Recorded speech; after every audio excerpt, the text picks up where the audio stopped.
Good evening, folks, and welcome. My name is Josh Scheidel, and I am an event planner here with the Orange County Library System.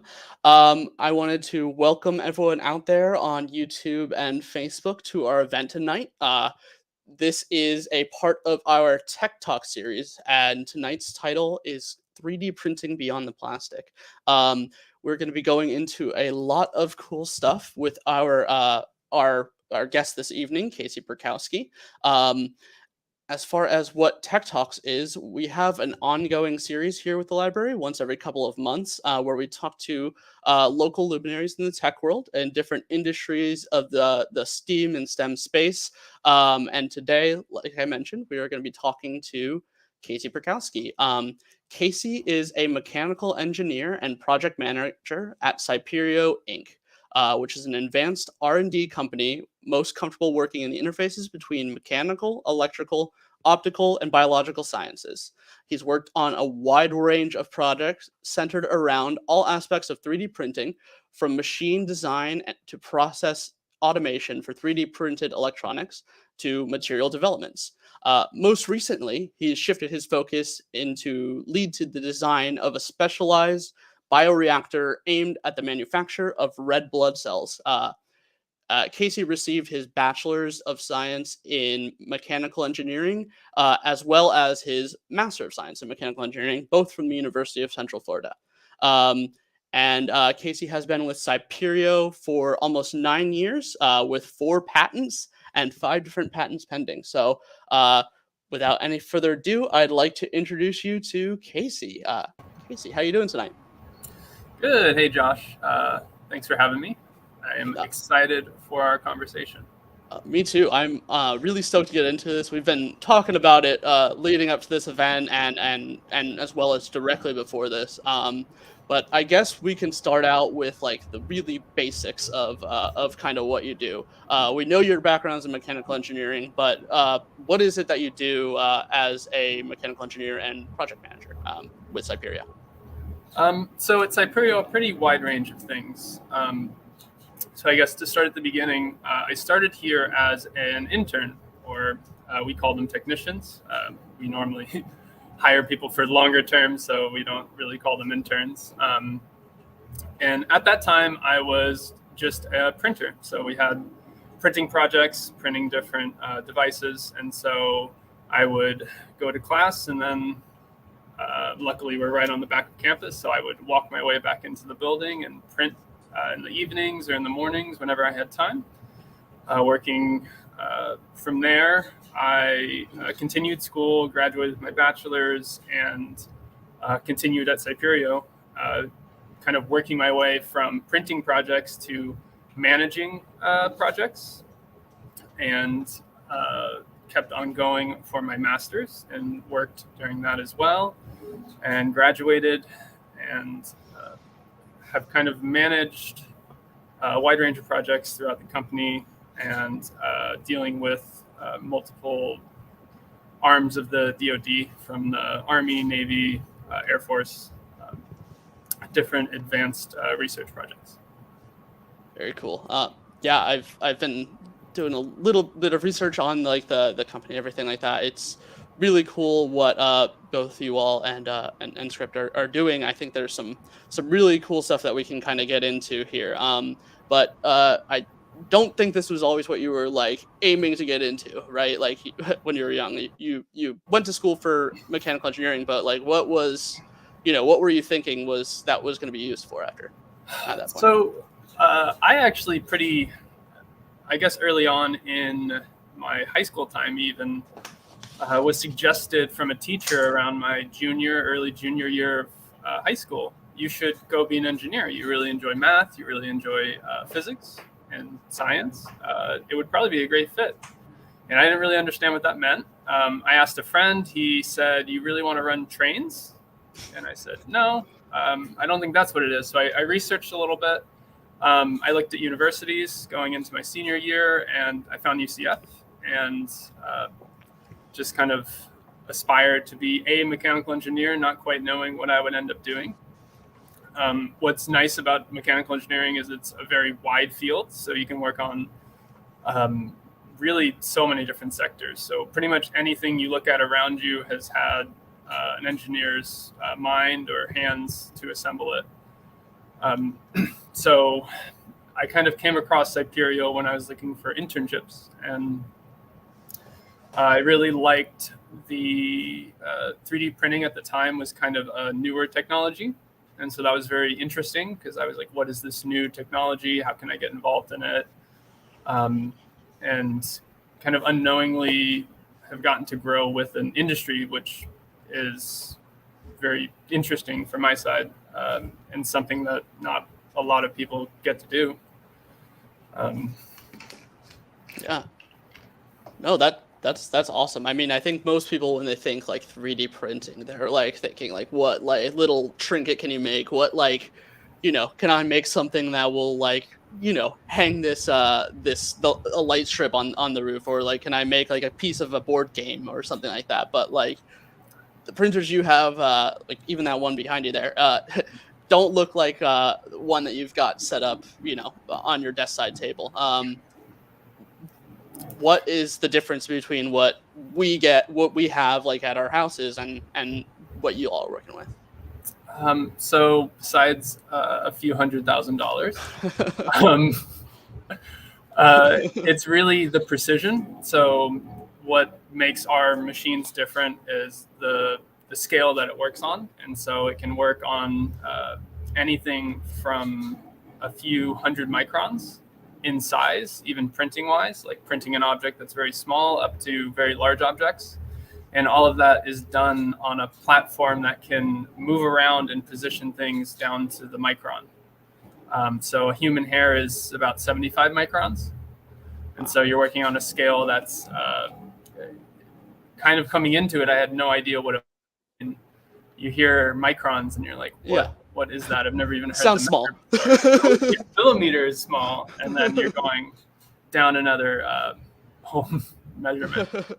And so I would say the main thing that kind of differentiates this from a normal Fdm printer that you would have at your desktop is that precision. And so beyond that, there's a lot more capability in this, but just to stick kind of to the analogy right now, which is what's sitting on some people's desks at home, a lot more these days. They've become a lot cheaper and a lot more accessible, which is very cool. The most common type of printing that people have at home are Fdm printing or fused filament or fused deposition modeling. There's also another term, FFF, which is fused filament. Last one, fused filament fabrication. There we go. And so those take plastic in the form of like a filament, just a thread. It goes through an extruder, which is very hot. It's essentially a glue gun, like an automatic glue gun. And it runs around on a surface and lays down layers of plastic. And so by stacking these layers of plastic, you create objects. Right. And so, for example, I kind of have this random little piece here. And so this is really just a bunch of circles stacked on top of each other. It's just at some point you start making them bigger and bigger, and then you're able to create just like a full 3D geometry. Very cool. And some of the stuff that y'all are printing is not like traditional plastics and things like that. Like what, well, I guess it kind of could come down to like, what was Sciperio like founded on like a 3D printing? Was that like the first technology on their mind, or how did it kind of turn into that? I guess like what was the potential that people saw and like kind of grew from? So Sciperio as a company began in 1996.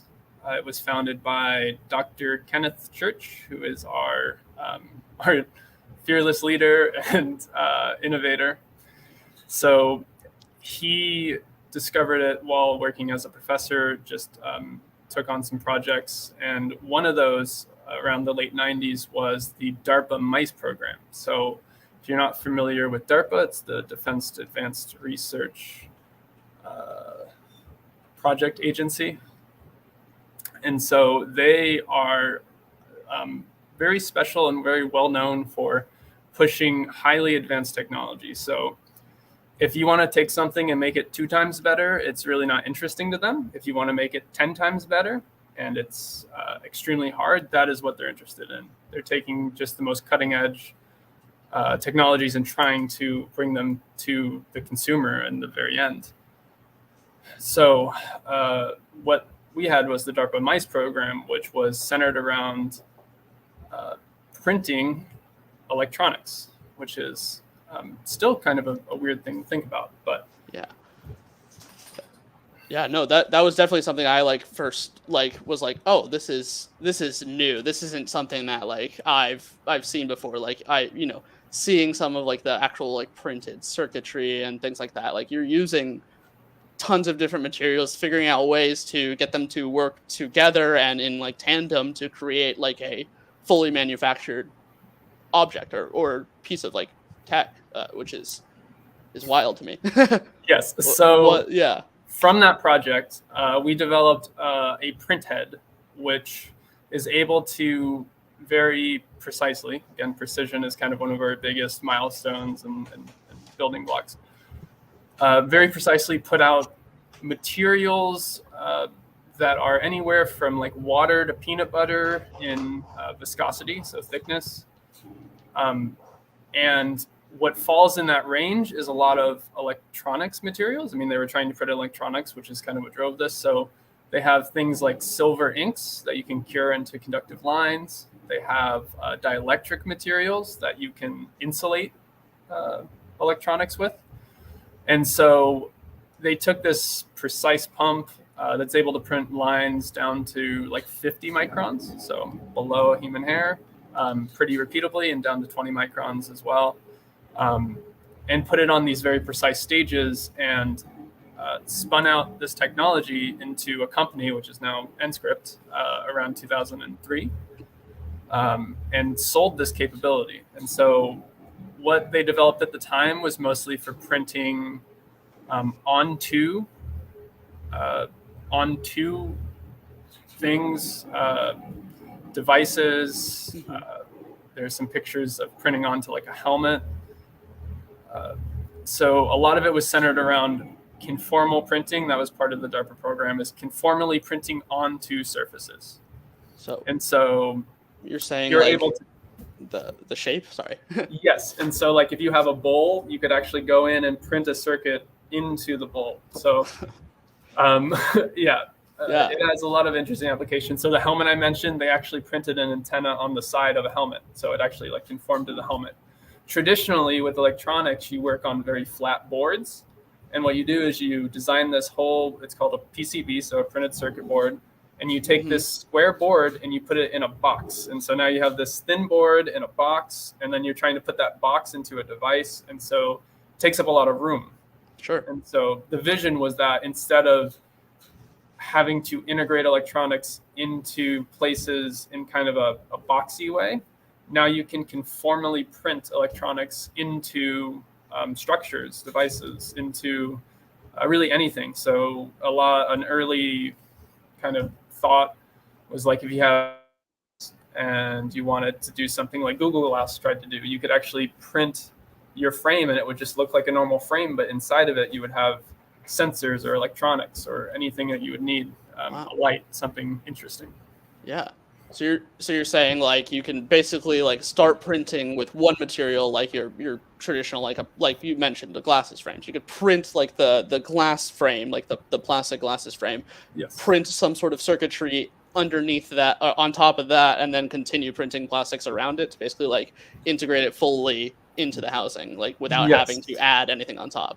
Exactly. So early on, it was kind of envisioned that you would be able to do this all as one process, but a lot of the early printing was onto objects that had already been manufactured. Right. And so around a little bit before I started, we actually adopted in the FDM head as well onto our system. So something that can print plastics, thermoplastics from that filament, again, which people should be, if you're familiar with 3D printing at home, that's probably what you've seen. So with that head, now we are able to, like you're saying, print an object and then print a circuit onto it. And so, for example, this is just a little cylinder. Mm-hmm. But what we did is we're actually able to put a circuit onto it. And so this Wow. is fully wrapped into it. And now after you're done with that, you can even go further, like you're saying, and bury this inside of this object. And so Wow. now I have a cylinder and you don't even know it, but there's this really nice circuit under it that can do really whatever you design it to do. Man. So that, yeah, both like making it so that it's just like thinner, lower profile, plus like then being able to like protect it and like and kind of like keep it all contained. So you know, Yes. It's something that. as little as like like a dust or like a piece of like scrap metal or something like that could like mess with that circuitry. But if it's already like fully enclosed, like you're like a regular wire, like you're not seeing bare copper wire around. You're seeing it kind of fully insulated. You can keep it all as the actual object. Is Yes. really neat. Definitely. And so that's kind of one of our core technologies currently is being able to fully print these circuits. It's probably the coolest thing we do, at least in my opinion. Um, when I started, we were really just doing this on a planar form. And even then, it was very basic. So what's been very interesting is over my time here, I've watched it go from something where it was very hard to print a basic circuit Right. in a flat like substrate is what you call it, to go all the way to be able to print these full objects with circuits wrapped into them, which is really mind blowing. That's awesome. Yeah. So we had a question that that came up throughout this. Where do you see 3D printing going and evolving to? Like, this is already feels like already pretty futuristic, but like, where are you seeing this, and that we can kind of use that to like kind of lead into what you're currently doing, because I think you're really working on that like forefront and like different things like that. So, Definitely. thanks for the question, Stephanie. Yeah. Thanks, Um, Stephanie. yeah. So for the future, I mean, like I said, there's already been a lot of evolution in 3D printing. I think the biggest one from the beginning is it was called rapid prototyping. Mm-hmm. Rather than additive manufacturing or 3D printing. And that was because people were using it to very quickly make designs and test parts. And so traditionally, as an engineer, Mm-hmm. what you do is you make mechanical drawings. So you will draw something in a 3D program. You will make these detailed drawings on how to manufacture it, and you will send it away to somewhere. And like, Yeah. I don't know, 4 weeks later, if you're lucky, maybe 8 weeks, depending on lead times, you will get a part back. And then Uh-huh. when you get that part back, you will realize that you forgot one hole. And now your part doesn't fit together because you forgot one hole. And then you have to Right. update your drawing and send it back away again. And Right. so You the gotta. biggest revolution early on was that someone could take their drawing, put it on a printer, and have an object in a day, and then test it, realize they forgot the hole, correct it, and now something that took them almost 4 months before it took them 3 days.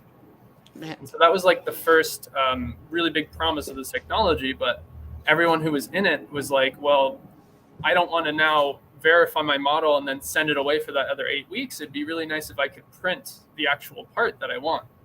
And so there was a lot of reasons early on that isn't really possible. So for one, materials. Mm-hmm. Um, right now, additive like metal printing, which uses slightly different technology than like the FDM printing, it is extremely popular because most things around you are metal. Mm-hmm. And so what the newest evolution has been is being able to print end use parts, parts that make it to the consumer or make it onto the plane or make it into the space shuttle. And so that has taken years for people to qualify parts. So to make sure that there's no defects in them when they're produced in this new manufacturing technology. Yeah. And be able to fully like characterize the materials, develop new materials that can handle the temperatures or the stresses or the really anything that they need. Even moving towards biomaterials, so materials that can withstand being in the body and not hurt someone when they're placed inside of someone's body. So there's a lot of different areas in 3D printing. I think being able to produce end-use parts has been the drive for a lot of people Right. for the last few years, and we've really gotten there to where it's making it into the mainstream. Yeah, just like the ability to just like test and iterate on so much of like a condensed like time scale is must be like huge for your process, like the engineering process in general. Just like, you know, if engineering is all about like finding a problem, coming up with a solution, and then testing that solution, taking those like last steps and just like shrinking that down by weeks or months or years, if you're doing it multiple iterations, it must be Yes. just like a playground for people, like just being able to like try it out, like and then have it, like, at the end of the day, I hit print, I come back in the morning and I have the part. Like it's like, it's like what Amazon delivery did for for going to the store, Yeah. like just not having to take that extra step and just being able to do something and work it out. Yeah, just like the potential for that is just and absolutely and limitless. so that was like the big revolution. So they call it Yeah, the third industrial revolution. It's the next industrial revolution, which um, it's interesting because we probably won't have a technology like this come about in our lifetime. So it's sure. very fun to be part of it. Um, the that is more like the current kind of success of 3D printing. I mean, we're still pushing parts to be end use or like consumer parts. Hmm. Really, the next step beyond that is I did kind of mention the bioprinting, Yeah, biomaterial work. yeah. I think that has been something that's gotten a lot more talk and funding recently. And so, if you look at the future of printing, being able to print biomaterials, even going as far as printing tissues. And I mean, currently there are implantable medical devices that are being printed. What's very nice about printing versus traditional manufacturing is you have full ability to, for one, you can create very complex geometries that are very hard to do with traditional like machining or molding of Sure. parts. And then you're able to create those geometries for the individual part. And so if I need to make Hmm. a part for, say, your femur, it's going to be very different than the part for my femur. Yeah. So what they can do is they can actually do scanning of patients and then custom make uh, parts or implants for that patient. And so that is something that's currently being used, which is great. Going beyond that, not just printing materials that are metal that can be implanted in a body, or a different plastic that is implantable, going and being Hmm. able to print live materials. So bioprinting, maybe inside of this scaffold that you've implanted in someone, there are cells that'll help either medicate or heal the part that it's going into. And so you can actually embed even like pharmaceuticals or something into these parts. So there are still a lot of areas to keep advancing Right. what's happening. Yeah, and yeah, just being able to just test that out, you know, tomorrow is huge. And speaking of that, and just like kind of before, because I am kind of excited to see what it is that you're working on and what you're up to right now. With you talked about testing out and these different materials. This is a question from Jennifer. How often are you trying that out, and how often are you actually able to use that stuff? I guess. How often are you testing different materials? So on our side, we are we're pretty much staying as up to date as we can on what materials are commercially available. We will work with some suppliers on things that are not fully commercially available yet. Hmm.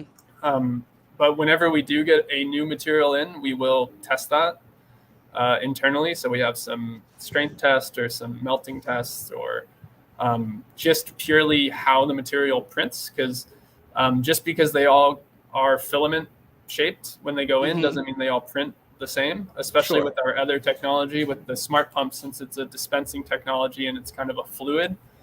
There are a lot of funny things between different fluids. If they're thicker or thinner, you have to adjust your printing things. And Right. so there is a lot of testing just on the actual process side. Now, when working on new designs, when we're working on new designs, I would say we will go and seek out those newer commercially available materials that might work really nicely with what we're building. And like I said, we kind of test those before we'll make any parts out of them. What's another hot topic for 3D printing is testing of materials. And since, especially like FDM, this is actually what my thesis was on, which is when you lay down these layers of materials, you get properties, especially with strength, that differ whatever direction you put them. And so if I try to peel the layers apart, it's a lot easier than me trying to pull them apart Right. in a different direction. And so a way around that sometimes is actually just to test the final part. And so if you can print enough of a part and test it enough times, you can statistically say that it is valid. So that is one path you can go down. So materials testing, also very interesting. And since there is so many new materials coming out, having standards for doing that is very important. Yeah. And this is actually going to, just the end of that is going to come up quite nicely with this next question and probably lead us into our next section. But how long are materials tested prior to using on the humans? I know that, there's legal issues found that medical pieces used in various implants are allowed to change materials between models without testing. So I guess this is talking about like, how are you running tests basically before you're printing bio, like you're printing something that, yes, this is materially, this is bone, or this is like whatever, some sort of tissue, but like that it's going to be different than putting it in someone's body, right? Like how often are you testing that and trying that? So personally, I'm not very involved in, at least we are not currently printing anything that is getting anywhere near the inside of someone. In theory, you can do it on our machines, but personally, we haven't gone that direction yet. Mm-hmm. Normally, even from a material standpoint, there's I can't really say how long they are tested, but there are standards for different criteria it needs to meet for FDA approval. And even beyond that, I think if they're mentioning they allow changes in materials between models without testing, that seems like not a great idea. Yeah. And so I would think that might cause legal issues. Yeah. And I think this is something like kind of Nscript specifically is selling the technology in order to manufacture these, not running them, but not specifically running medical tests yourselves in this specific aspect. Yeah. And so, yes, in that Nscript they sell the technology. We do some printing of devices for customers. A lot of times it's a proof of concept so that they will then buy a machine. Mm-hmm. On the Sciperio side, we're actually, we are a government contractor. So we will take on different contracts to reach a certain goal through our research or deliver and create a certain device. Yeah. And so with that, we do actually, on the Sciperio side, we're not selling anything. We're selling our services and our research as engineers or devices we're printing for someone. But on the Nscript side, we're selling the actual capability. So, yeah. And yeah, I think that actually leads kind of perfectly into like the next section. So we've been talking a little bit about like what Nscript has been doing, or what Sciperio's research Nscript is now selling, and now you're kind of going back into, Sciperio is like still around and doing some really, really cool stuff in the background. Specifically, kind of what are you now working on? I know you started out working with the other side, but what is it that you're kind of working on, and what is that day-to-day like? So I'll take it back a little bit to like when I was in school. So when I was in school, the programs I first worked on were mostly around antenna and RF printing. Mm-hmm. I was a mechanical engineer, so it was very easy for me to understand the process that we're doing to produce these, but I didn't necessarily understand what the devices did. I'm like, oh, an antenna, what's that? And they're like, oh, it's a funny shaped square that transmits signals. And I'm like, oh, great, cool, I can print that. Yeah.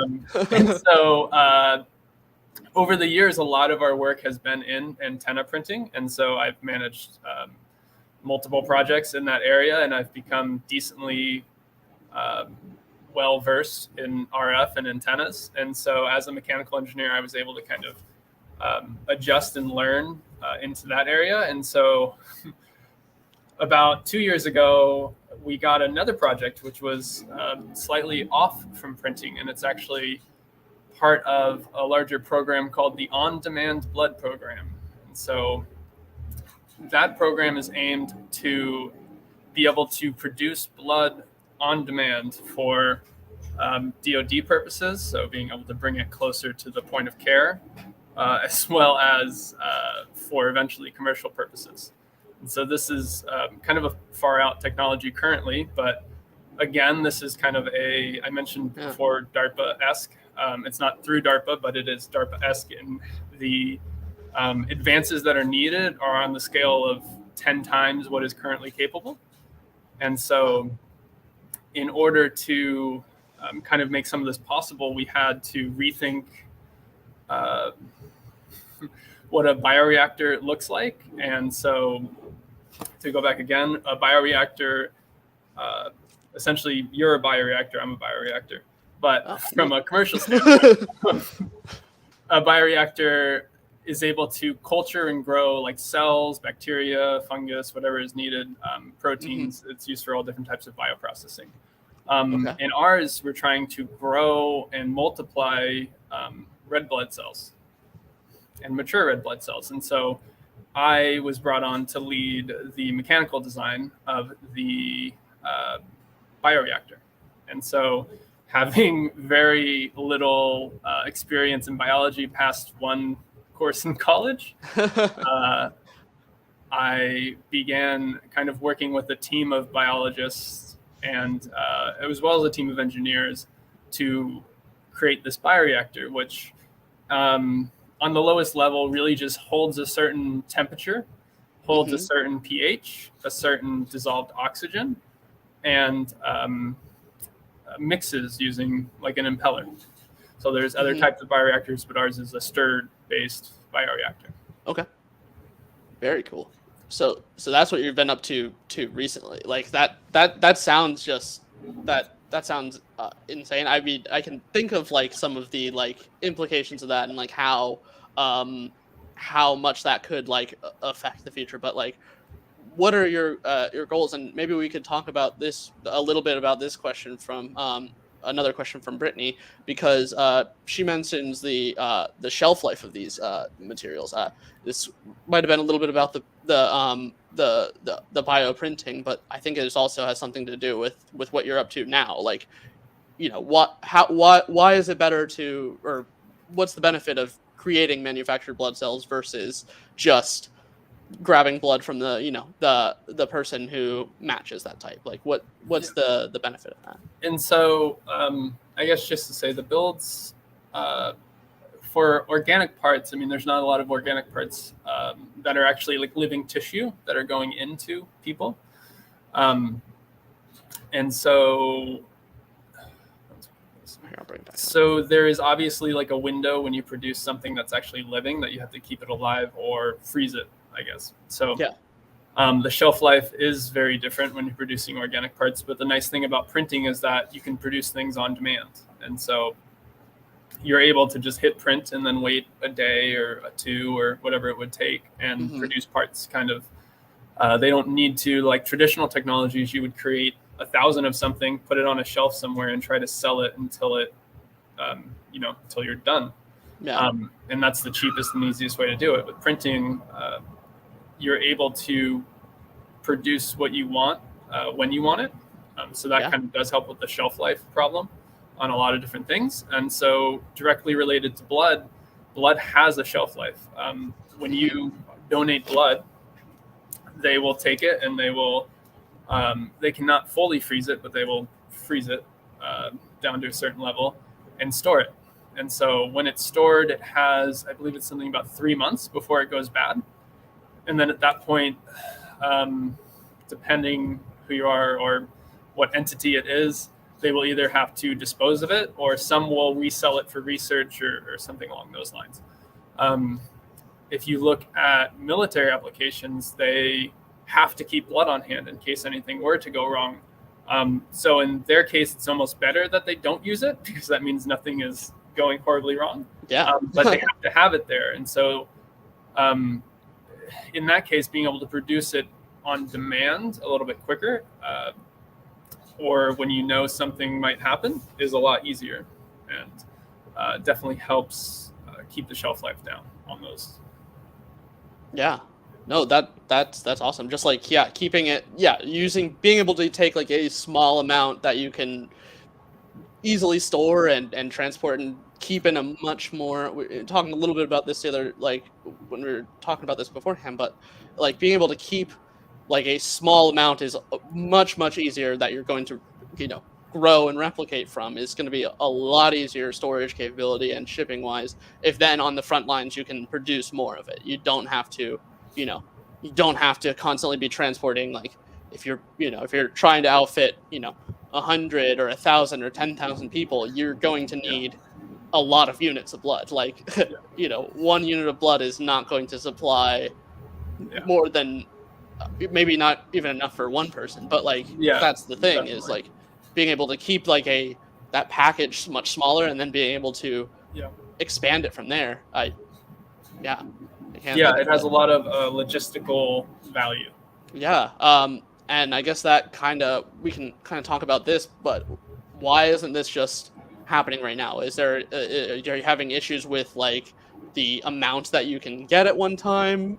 Is it a timing thing? Like, what is the problems that you're trying to solve?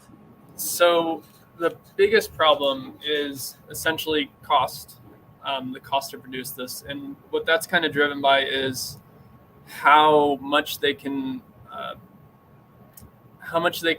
produce in a certain volume. And so it comes to the density of the cells. And so in a bioreactor, there is essentially a limit on how many cells you can physically fit in an area, but then biologically you can only fit so many cells in an area, because the cells themselves need to get rid of waste and then be able to bring in nutrients to continue to proliferate and divide and live. And so there are limits on what commercially available bioreactors can do. And so one of the driving things behind ours is to kind of overcome some of the problems that the biologists that we work with. So we work with a group that was out of the UK and is currently working with a company called Sophie Biosolutions. So they have been growing this in static cultures and in some commercially available bioreactors for a long time. They're kind of the leaders for density. And so they came to us as part of the on-demand blood program.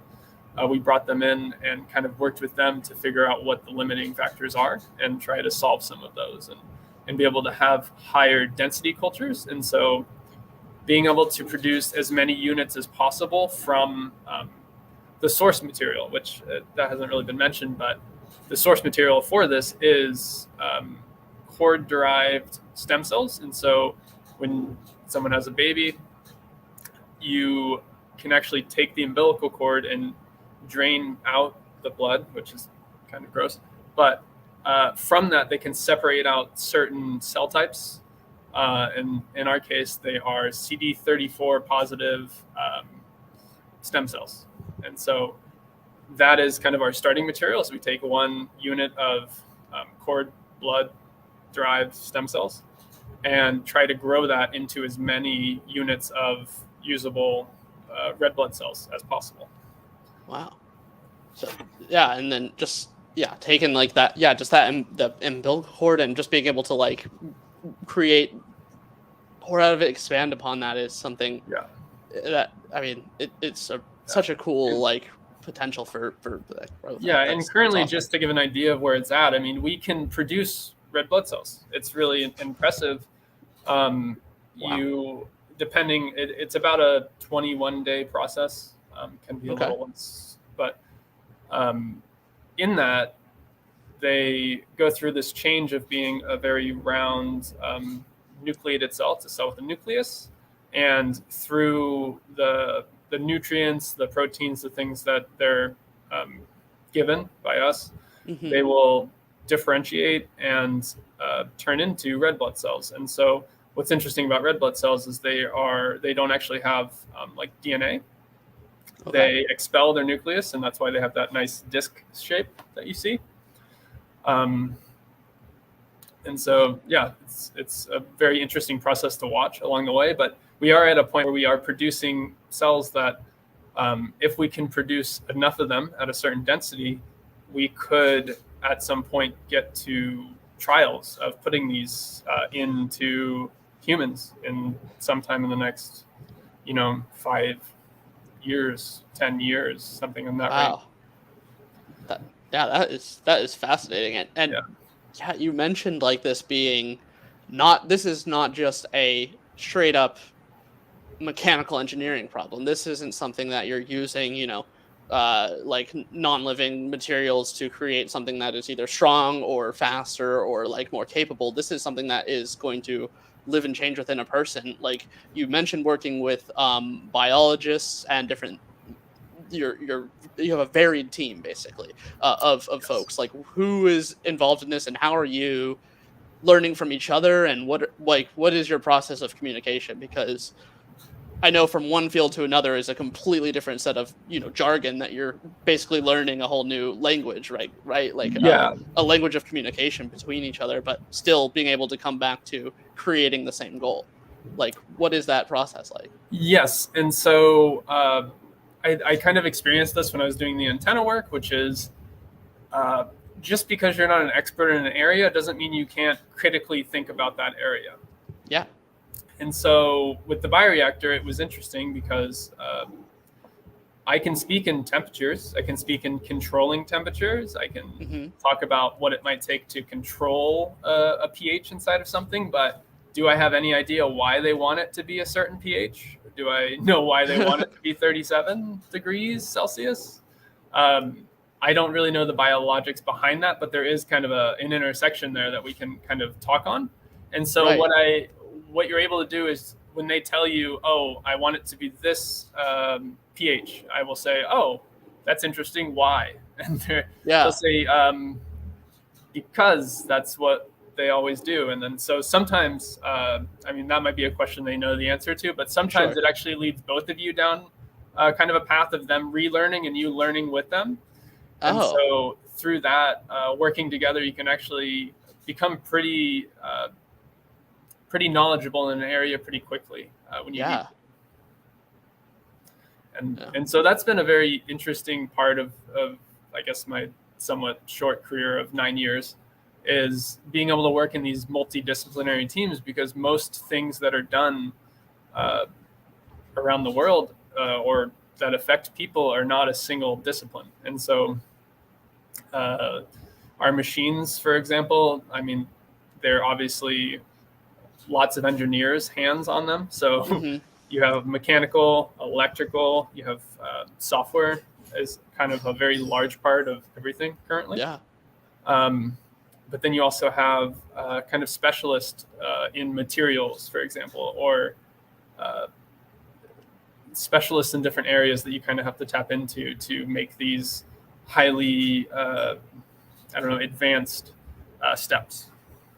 That yeah, that sounds like I mean, if you are wanting to if your goal is like knowledge and changing like and changing the way you think and like being able to adapt, that is I mean, that's the way to do it. Being able to talk to people who are experts in each of their own fields and like being able to collaborate, like you do need these different forces to contribute, because Yeah. mechanically you could design something, or like from an engineering standpoint you could design something. Oh, I can hold, I know my problem is to get to this pH, this temperature, this speed, this like all those things, but then the why is the thing that can like help you kind of iterate and expand on that, and like being able to maybe we need a little bit bigger range. Maybe like, oh, if we speed it up, will that like harm the end product, or will that make it like just better? Like, Yeah. like what is the reasoning behind this? And then you can continue to solve those problems. Kind of going forward and backward is No, actually just moving the whole thing forward. Like, that is spot on. I mean, that is a very good explanation of how to put that. And so there's a lot of back and forth. There's a lot of just not getting upset at the other people's questions. And at times, like even you can just push them a little bit further. And so it gets a little annoying on one side, but like it's good for both sides. yeah, you're both, you have to be uncomfortable to learn like that. I mean, if you're really wanting to learn something, you're going to have to know you don't understand it, and what can we do to actually understand this. And you kind of touched on another key area, which is like, if I can understand a little bit more about biology, then my design will be that much better. Or I will, I guess going back to the RF and antenna printing, we had to adjust our designs. But I had to learn what I was allowed to change and what I was not. Like the shape, what's interesting about RF and circuitry and stuff is the shape of every single line can matter and can change what's happening. If you change the width of a single line, it will change the frequency at which it resonates at. It'll change how it functions completely. So what I had to learn was what I was allowed to change and what I was not allowed not to change. And so some lines I might be able to make them a little shorter, but I can't change the width. Some things I might be able to move around the whole object, but not distort it. And the same thing for biology, like you're saying, if I understand why the pH needs to be a certain level, I might know that I either need to, if I can control something else a little tighter and loosen up the control of the pH a little bit, because I know that the cells can handle a wider range of that, but they can't handle a wider range of something like temperature, where if you go a little too high in temperature, it will kill cells. Yeah. Knowing those things makes the design process a lot smoother and can help a lot. Very cool. We have about 10-ish minutes left, so I want to kind of get through some of these last questions and then kind of wrap up here. But go with this one from Andrew as well. I'm not sure about from Andrew here, but are we at a point where miniature and portable additive manufacturing can be placed in high need or remote operations? He gave the example of military medics needing supplies in the front lines or in the field, as well as like materials in a remote village, something like that. Yes, and this is it's a little more public in the drive that can be seen now, in that, like we said, the logistical advantages of being able to print things on demand are highly relevant for military applications. Yeah. The more agile you can be, the less supplies you have to move, the easier your life is going to be. Nscript has developed a ruggedized version of their printer. It's a lot smaller than like what you'd see behind me. And it is able to be brought around and brought to really any location you would like. And so we've had some partnerships in doing that. And so we have actually gotten a printer moved to a base and printed. In this case, it was actually aimed towards medical, just some, we'll say bandages type stuff, something on that scale for them. Very cool. So we are getting to. So we're there. I mean, yeah, it exists. It's, from my knowledge, not totally widely implemented. So a lot of another, I guess, area to go down is the actual full automation. So you still need to have someone skilled enough to know a little bit about printing for things to work well. And so continuing, that's where the software becomes very important. So there's a very big drive on software and ease of use for printing now. Yeah. And that helps both the consumer, because like if someone who's not an engineer or not someone very hands-on or techie can just press a button and get what they would like without really doing much, then that is kind of going to make it just that much more popular. Yeah. And so we're at a point where it is there. Yes, we can bring this over, but Yeah. it can still be improved. And that's what's great about working in a field like engineering. Like there is like always something more you can improve on. Something is never perfected. If there's if there's an issue anywhere, like you can always work on something, and Yeah. that's what makes it really like cool and constantly evolving. And that's been really fascinating to talk to you about that. Like just loving that, like that drive. And I think that's what a lot of people who might be getting into this might be interested in this at some point in the future. Like just to know like the work isn't you might be like finished with something, but you can always like improve. You can always like try new stuff, and there's there might be a solution somewhere where you just got to talk to someone who knows something else other than you. Like Yes, definitely. yeah. Um, I'm not sure if there's something if that question from Brittany is something that you can answer. Assuming that's something that is donated. If it's a company or if it's just like people who are interested in checking Yes. donation box. So, company Yeah. wise, I couldn't give you really companies, Hmm. just as I'm not the one who deals with the cells that much. But Hmm. there are multiple companies that you can buy all different types of cell types from. Hmm. So anything from like cells that would be typical of your skin to really any cell in your body, they can isolate and sell from different companies. I can't think of any currently, but Yeah. But but I yes, mean, there. it's pretty common. I mean, you could just Google CD34 positive, and you can probably find someone who has a website that is selling it.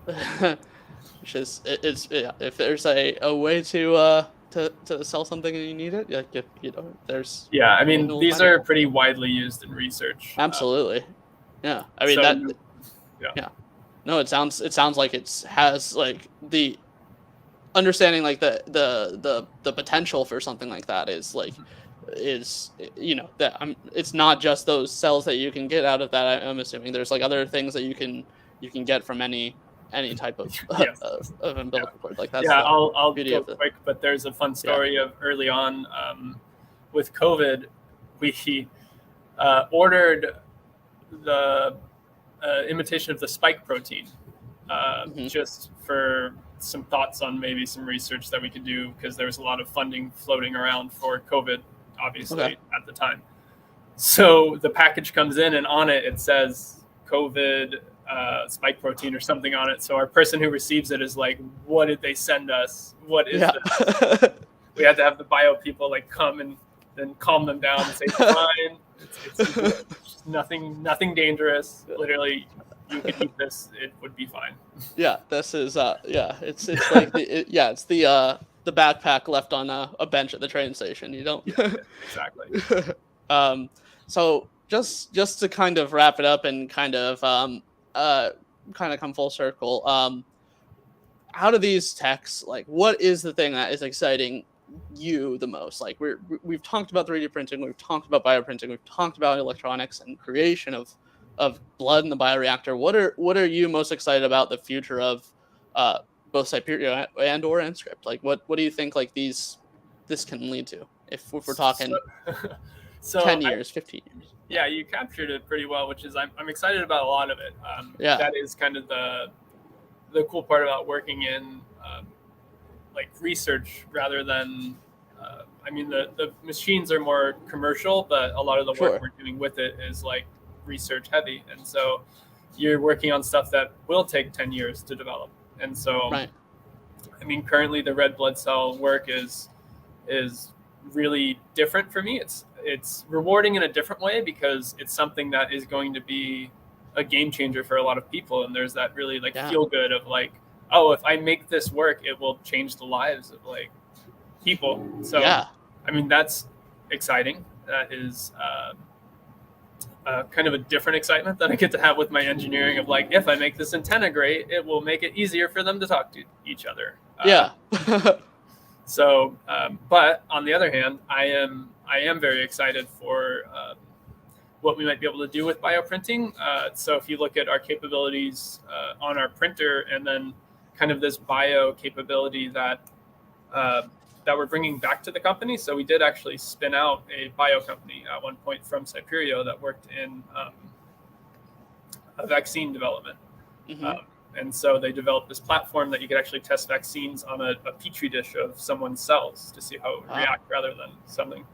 And so we sold that technology away at a point in time. And then now we've kind of, with this project, built that back up again. And I think I'm excited to see what we're able to do by combining the biologist kind of advancements with what we can do on our printer. That makes us what we offer that's different than other printers out there and other bio printers.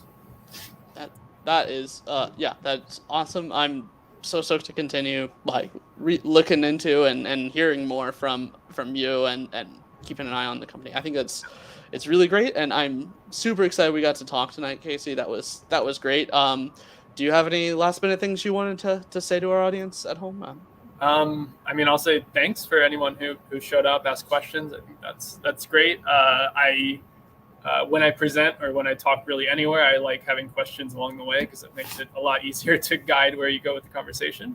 So thanks for that. Thanks to you and to the library system for putting on these events. I think this is very cool that people get to kind of, I guess it sounds bad to say people get to listen to me talk, but get to listen to experts talk. I did go back and look at some of the previous people you've had on, and it was very interesting to hear what they had to say from their respective industries. So thanks. I will plug the library system in general as someone who gets to hear about it every once in a while from people. They offer a lot of very cool resources. Everything that you can think of. They have printers you can use. They have classes on all sorts of stuff. So I encourage anyone who is geared to check that out. And then on a more personal side, I guess, with our business, if there is any interest in the technology, feel free to go to nscript.com, which I believe Josh will throw into the chat. Shared it once. I'll share it one more time here for y'all. Cool. And kind of see, I mean, we have YouTube videos of the printing process that kind of make it easier to visualize what's happening, literally visualize. And then from the Sciperio side, there's not too much to say. I will keep on working on my bioreactor, and I'm excited to see what comes of that. Absolutely. I mean, thank you so much for talking to us, taking some time out of your day. Really appreciate it. Really love the insight onto your work and everything that you're doing. And yeah, thank you so much, Casey, for joining us tonight and taking some time. All right. If you did like today's event, please check out that survey.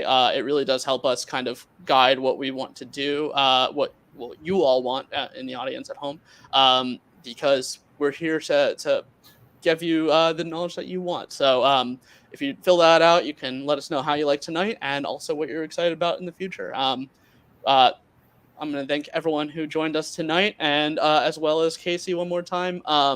Thank you all for coming out, and we'll see you next time. Have a good one. Thanks, guys.